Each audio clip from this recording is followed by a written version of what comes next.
Hello and welcome to Quilt Addicts Anonymous. I'm Stephanie Soebbing. Today we are working on our How to Make a T-shirt quilt video tutorial series, and we're going to be cutting our interfacing and our sashing and cornerstones.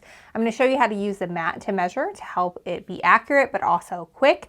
And then in the next video we're going to be showing you how to actually apply your interfacing to the back of your t-shirt so we can get to sewing. So it's really fun. It's a lot of prep to get to sewing, but once you get going, it just goes together so fast. It's really a lot of fun. So if you are just seeing this video for the first time, our very first video tutorial series we ever did on this channel, like almost 10 years ago, was how to make a t-shirt quilt. I filmed it in my living room on a cell phone camera that was held by my husband. We had no lighting or anything. So we figured it was time to redo it. The content is good, the videography is not. So we're redoing it. We revamped our pattern to make it make more sense to you guys. And we've got all the supplies now because now we actually have a quilt shop instead of me just filming video tutorials randomly in my free time. Like this is our job now, and it supports 10 people. So we would love it if you said thanks for this by getting all the supplies for us. If you get your applique pressing sheet from us and your interfacing, you can get the pattern for free. So just add those both to cart and you'll be able to get the pattern for free as well. All right, so we are going to be cutting today. I've got my interfacing out here. I'm going to show you how I use the mat to measure, which makes it work very fast. Now, I will tell you right now, I'm not in an ideal cutting situation. I would prefer to be at my countertop height cutting table. That is awesome. If you have a kitchen island, that is a good place to work. If you don't have any of those things, you can go get bed risers from Walmart, Target, wherever, and just pop them under a folding table, and that will get it to countertop height. Makes your cutting so much easier and faster and better on your body. All right, so I've got our cutting mat out. It's super old and beat up because we use them a lot here. But here's the key, is I am lining up this interfacing with the fold edge even with the 1-inch mark on my mat. And I also have it hanging out past that 0-inch mark. I'm actually gonna pull it over a little because I am wasting more fabric than I need to. But 1/2 inch or so beyond is perfectly fine. And then as long as you have it nice and even with this 1-inch mark on your ruler, then you're going to be able to have nice square pieces when you cut across the center, which is important because we are going to be needing all of those center pieces when we are cutting apart our 12.5-inch squares. All right, so next I'm going to take my ruler and I'm going to line that up so that my 1-inch mark is even with the 1-inch mark and the fold of the fabric. And then I'm even also with 12.5 at the top and also 12.5 at the bottom down here. All right, once I have everything where it needs to be, I can just take my rotary cutter and just cut right up the side. Now, if you are a newbie and you have never cut with a rotary cutter or ruler before, we have an entire video dedicated on how to do this in our Beginner Quilting Series, which you can watch for free on our website. We'll link to it in the video description down below and the eye above. So now I can take and flip this all around, and I'm just going to reverse that. I'm going to now line it up exactly on the 0-inch mark of my ruler because I need to square it up. And this time I'm even with the inch line at the bottom, but I can still see my numbers below. So now I can line it up again and cut across and get my 12.5 inch.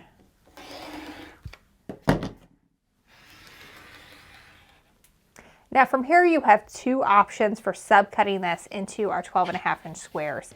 So what I like to do is lay this out, also lining it up with an inch line.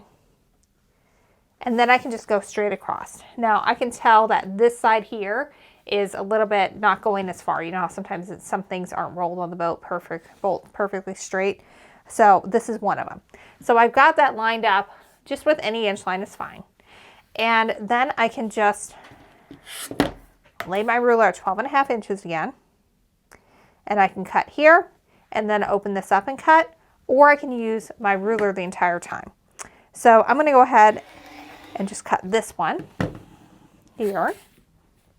I'm going to cut again at the 0-inch to get that nice and squared up.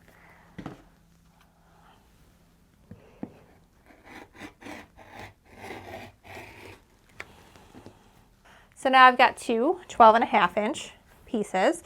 And remember, the shiny side is the fusible side, so do not get that mixed up or you're going to have a mess when it comes time to get ironing and everything together. So we're going to set these aside. These are ready to go. This one is going to need a little bit more work to get ready because it's not 12.5 inches yet.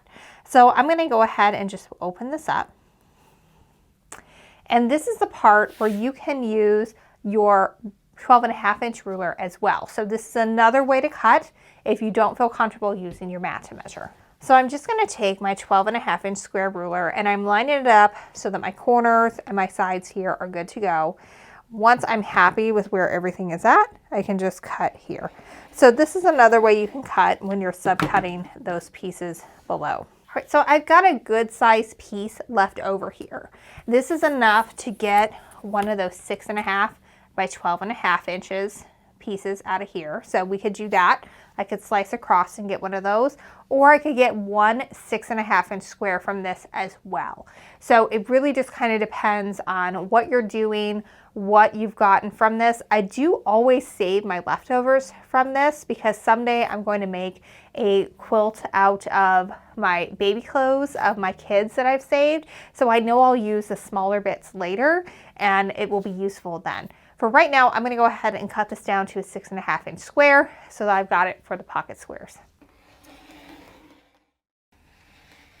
So the pattern will tell you how many of these that you need, but it's important to remember that you need, if you've changed the pattern, if you're not just doing all 12.5 inch squares like this one here, you need to make sure that you have the correct amount for the extra pieces that you're doing. So for example, in this one, I have 4 pocket squares that are 6.5 inches square. So I'm going to need 4 6.5 inch square pieces of interfacing to match those, and 15 of my 12.5 inch squares to match the 12.5 inch blocks. So if you mix that up, if you're doing a few pocket squares as 6.5 inches, if you're doing some of those really long straight ones, either horizontally or vertically at 6.5 by 12.5, whatever size shirt you have, that's the size interfacing you need to go with that. So that's why I always like to cut my shirts first. That way I know what I need for my interfacing as well. So just make it work whatever way you need to, but the pattern tells you for this what you need. But just remember, if you're going rogue, if you're doing a few things a little different, make sure you've got the right amount for the right size and you'll be good to go. All right, I'm going to show you next how to cut our sashing and cornerstone. It's pretty much the same technique, just we're working with fabric. First, I'm going to cut my sashing. I'm cutting mine straight from the bolt, but you'll have whatever you've used and ordered for yardage. So what you want to do, just like before, is I'm going to line that fold up with an inch line at the top of the ruler, have a little bit hanging off the edge, maybe 1/2 inch or so. Then just like when we were cutting that interfacing, I'm lining my ruler up with the 12.5 inch mark at the top and bottom. And I also have a 1 inch line of the ruler lined up with that fold and that inch line. That just makes sure that everything is square and you're going to have a nice straight piece when you cut across. All right, once I'm happy with everything, I'm just going to go ahead and cut across here. And I do need a second strip here. So I'm just going to go ahead and cut it at 25 as well, because 12.5 plus 12.5 is 25. So if you have a ruler or a mat that only goes to 24, you won't be able to do this. But I've got one that goes to 36. So I'm going to go ahead and cut my second strip right now without moving any fabric. This first one I cut is not 12.5 yet because we still have to square that up. So I'm just going to go ahead and flip that over again, line my cut edge up with the 0 inch mark, and put that fold again back up with that top. And then I can just cut right across the 12.5 again and get that nice and squared up. All right, one of these I'm going to set aside for now because I don't need it just yet. We're going to use it and sew it together to our cornerstone fabric before we cut anything apart. But for this one, I'm going to want to make sure that I subcut it to 3 inch widths. So for this one, I like to use the mat to measure again. So I've got the selvage hanging off past the inch line, and I've got the top edge even with the 0 or just any inch line is fine. And then this is important. We want to be able to have 21 inches of usable width. So my 21 inch is up here, and I have the fold of my fabric past that at the top and the bottom. We'll move it up so you can see a little better. All right, so now I'm gonna cut in multiples of 3 all the way down until I hit 21. I'll be able to cut this really fast.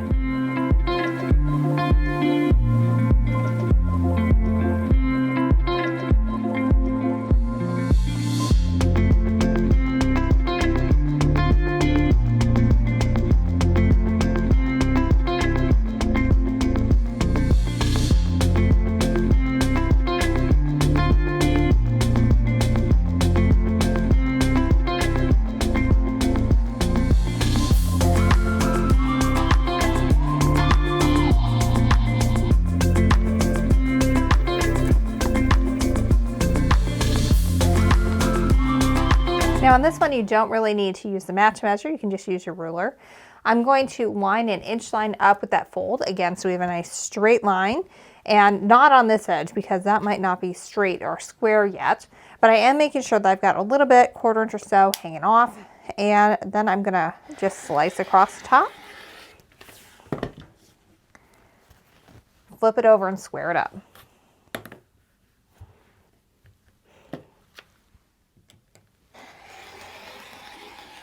All right, so if you followed along correctly, you should have sashing fabric that is just left in our width of fabric length and a piece of cornerstone fabric that in later videos we're going to sew to these and then cut them apart into the actual finished size that it's going to end up being here.